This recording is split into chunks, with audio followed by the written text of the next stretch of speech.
Okay, next, let's talk about the big assembly settings.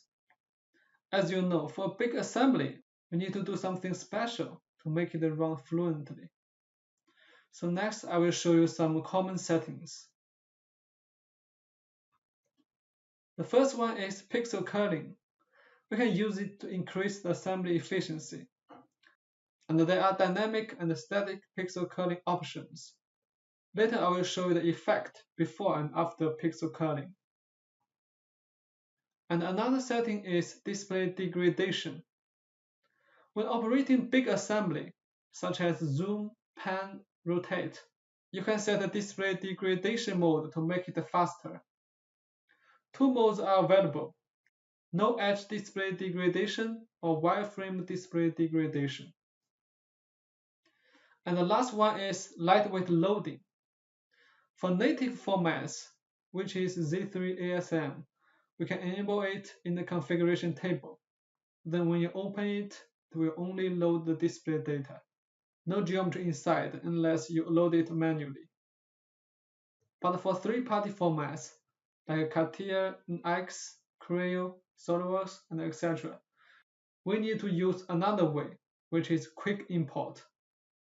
After quick import, similar to the former one, it will also only load the display data, no geometry inside unless you load it manually.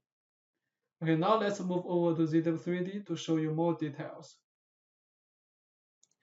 Okay, first let me show you the display degradation. So here I already opened assembly with like 4,000 components. Okay, you can see by default is no edge display degradation, which means when you move it or rotate it, the edge will be disappear to improve the working efficiency, right?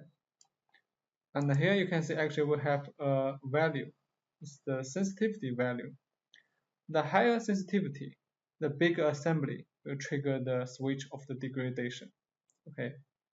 And another one is wireframe display degradation, which means like when you're operating it, it will turn to wireframe display mode to improve the working efficiency, right? And if you choose no degradation, and here you can see the result. So no matter how you operate it, there will be no degradation at all. Okay, so it's very slow actually. Okay, this is about the display degradation. And I will change it back. And another one is pixel culling. And here you can see we have a dynamic and a static pixel culling. So for dynamic, the value range is from 1 to 100. By default is 3. We can change it like to 50, and we can see the result.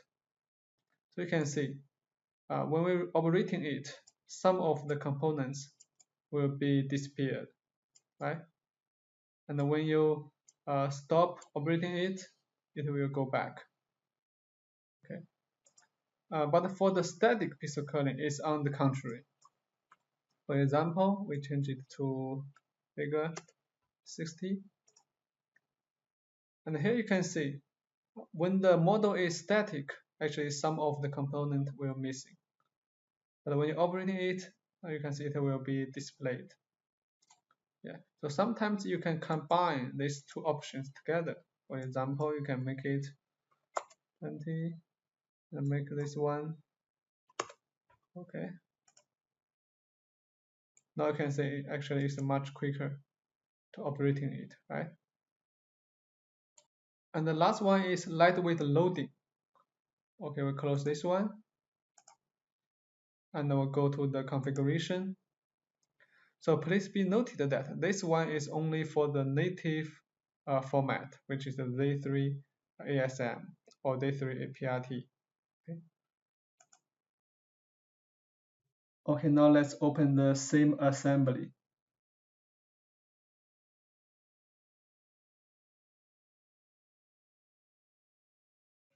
Now you can see it's much quicker to open.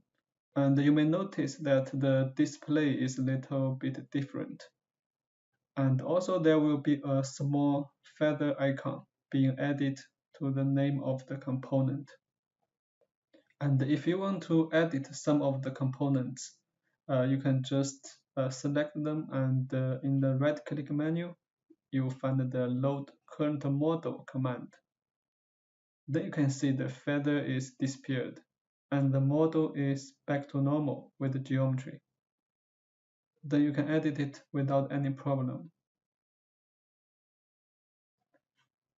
As for third-party formats, we can use the quick import command instead of open it directly. And in the drop-down list, you can find all the supported formats. After you import them, it's the same procedure to load the geometry back. I will not repeat the operation once again. Okay, this is all about big assembly settings. Thank you for watching.